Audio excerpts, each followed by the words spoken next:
2대 이삭, 이츠하크, 웃음이란 뜻입니다. 명제, 이삭은 죽음에서 부활하여 기쁨을 주신 예수 그리스도를 예표합니다. 목적, 주님을 영접한 자들은 천국의 기쁨을 누리게 됩니다. 마태복음 1장 2절, 아브라함이 이삭을 낳고 이삭은 야곱을 낳고 야곱은 유다와 그의 형제들을 낳고 아브라함이 민족의 아버지로서의 삶을 살면서 하나님의 뜻을 이루어드리게 됩니다. 아브라함 육적인 계보에 들어가는 이스마엘을 낳고 온 정성을 이 아들에게 쏟고 있을 때쯤 시간이 흘러서 13년 만에 하나님이 나타나셔서 이삭을 약속하셨습니다. 아브라함이 하갈의 몸에서 나온 이스마엘을 자신의 상속자로 생각하고 있을 때에 하나님은 사라의 몸에서 나올 씨가 장자가 될 것이라고 언약하셨던 것입니다. 이 아들이 영적 계보에 들어가게 되는 것입니다. 인간의 생각으로 나왔던 이스마엘은 하나님의 구속사의 계보에 들어가지 못하는 것입니다. 구원받지 못한 백성을 상징합니다. 그러나 이삭은 하나님의 언약을 통하여 탄생된 자이기 때문에 영적 계보에 들어갔기 때문에 구원받은 하나님의 자녀를 상징하고 있습니다. 이런 이삭도 구속사의 계보에 들어가 있기 때문에 예수 그리스도의 그림자라는 것을 알 수 있습니다. 이삭을 통하여 나를 위해 십자가에서 대가를 치르신 예수 그리스도를 발견해야 합니다. 이삭은 이츠하크, 이삭이라는 뜻인데요. 이 단어가 차하크, 웃다, 뛰놀다, 희롱하다 라는 뜻에서 유래되었습니다. 이삭은 아브라함과 사라에게는 기쁨이 되는 존재였습니다. 그러나 하갈과 이스마엘과 같은 자들에게는 희롱거리가 되고 죽이고 싶은 존재가 된 것입니다. 이삭은 십자가에 달리실 예수 그리스도를 예표하고 있는 인물인데 구원을 받은 자들은 예수 그리스도를 통하여 기뻐하고 즐거워하고 죄악에서 해방되어서 기뻐서 뛰놀지만 구원받지 못한 자들은 십자가에 달리신 예수님을 희롱하고 조소하고 조롱거리로 삼았습니다. 이런 이삭을 통하여 신약에 나타나신 예수 그리스도를 발견하게 됩니다. 또한 이삭은 고난당하신 예수 그리스도를 내포하고 있는 인물입니다. 창세기 29장 9절, 하나님이 그에게 일러주신 곳에 이른지라 이에 아브라함이 그곳에 제단을 쌓고 나무를 버려놓고 그의 아들 이삭을 결박하여 제단 나무 위에 놓고 하나님께서 아브라함에게 명령하셔서 모리아의 한 산에 가서 이삭을 바치라고 말씀하십니다. 그래서 아브라함은 하나님 말씀에 순종하여 이삭을 데리고 모리아의 한 산으로 가게 됩니다. 그곳에서 제단을 쌓고 이삭을 결박하여 제단 나무에 올려놓았습니다. 결박하여 아카드, CW 동사 칼, 메얼려 남성 3인칭 단수.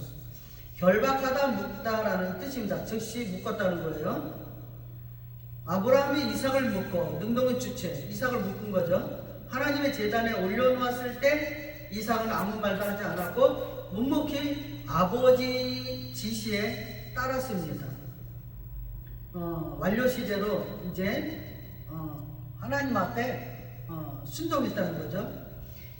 이것은 예수 그리스도의 순종을 나타내고 있는 것입니다. 아브라함은 즉시 끈을 가지고 이삭을 결박하여 제단 위에 올려놓았습니다. 그리고 하나님께 제사를 드리려고 준비하는 것입니다. 이사야 53장 7절 말씀에 그가 곤욕을 당하여 괴로울 때에도 그 입을 열지 아니하였으며 마치 도수장으로 끌려가는 어린 양과 털 깎는 자 앞에서 잠잠한 양같이 그의 입을 열지 아니하였도다. 이사야 선지자의 예언에 따라 예수님께서는 십자가로 끌려가시면서도 아무 소리도 없이 원망의 말도 없이 도수장으로 끌려가는 양처럼 주님은 성부 하나님의 뜻을 이루어 드리는 것입니다. 이삭의 삶은 고난당하신 예수 그리스도의 그림자가 있다는 것을 발견하게 됩니다. 요한복음 1장 29절, 이튿날 요한이 예수께서 자기에게 나오심을 보고 이르되 보라 세상 죄를 지고 가는 하나님의 어린 양이로다. 세례 요한이 말하기를 예수님께서는 세상의 모든 죄를 짊어지고 가시는 하나님의 어린 양이라고 표현하고 있습니다. 이삭이 아브라함의 말에 순종하여 아무 말도 없이 제단에 올라가는 것처럼 예수님께서도 선택된 하나님 백성들의 죄를 담당하시고 십자가에 올라가심으로 성부 하나님 앞에 순종하는 모습을 보여주셨습니다. 이것이 고난당하신 예수 그리스도를 예표하고 있는 것입니다. 이삭은 제단에서 죽을 운명에 처해 있었습니다. 아브라함이 칼로 이삭을 죽이려고 했을 때 하나님께서 멈추게 하셨어요. 이삭은 하나님께서 살려준 사람입니다. 이삭은 청년의 때에, 젊었을 때에 아버지 앞에서 순종하는 모습을 보여주었습니다. 창세기 22장 10절 11절, 손을 내밀어 칼을 잡고 그 아들을 잡으려 하니 여호와의 사자가 하늘에서부터 그를 불러 이르시되 아브라함아 아브라함 하시는지라. 아브라함이 이르되 내가 여기 있나이다 하며 아브라함이 이삭을 죽이려고 했을 때 여호와의 사자가 하늘에서 아브라함을 불러 죽이지 못하게 하고 있습니다. 이처럼 예수님께서도 성부 하나님의 은리 다시 살아나셨습니다. 마태복음 28장 6절 그가 여기 계시지 않고 그가 말씀하시던 대로 살아나셨느니라. 와서 그가 누우셨던 것을 보라.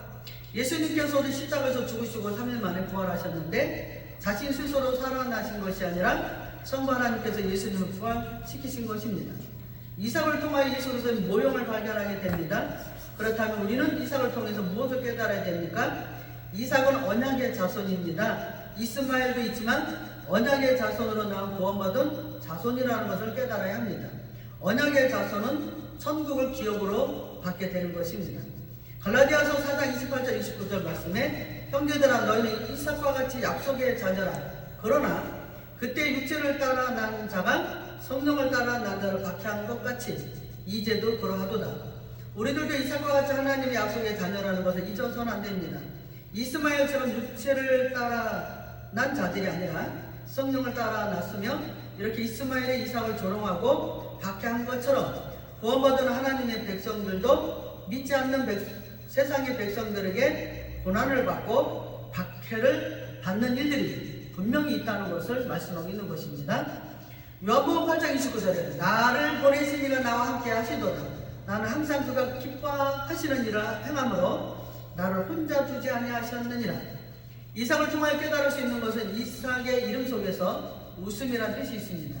이삭은 아브라함과 사라에게는 언약의 자녀이며 기쁨이었습니다. 육신의 자녀가 아니라 하나님께서 약속한 자녀로 태어났으며 100세 어린 귀한 자녀입니다. 이삭은 아버지의 뜻을 거스르지 않았고 즉시 순종했습니다. 아버지의 기쁨이었습니다. 이처럼 예수님께서도 항상 하나님 기뻐하시는 일을 행하심으로 하나님이 기뻐하셨습니다. 그 중에 최고는 십자가에서 순종하신 사건입니다. 이 순종을 통해서 하나님이 제일 기뻐하셨습니다. 선택된 하나님의 자녀들이 멸망받지 않고 잃어버렸던 자식을 찾게 된 거죠. 요한복음 20장 20절 이 말씀을 하시고 손과 옆구리를 보시니 제자들이 주를 보고 기뻐하더라. 하나님의 백성들은 부활하신 예수님을 보고 기뻐하는 것입니다. 예수님께서 십자가에서 손과 발과 옆구리의 대목과 창으로 찔리신 흔적을 보고 주님이신 줄 알고 기뻐했습니다. 이삭은 이렇게 예수 그리스도의 그림자입니다. 이삭을 통해 예수 그리스도를 깨닫고 우리들도 구원받은 하나님의 자녀로서 순종의 삶을 살아가야 할 것을 말씀하고 있습니다. 아멘.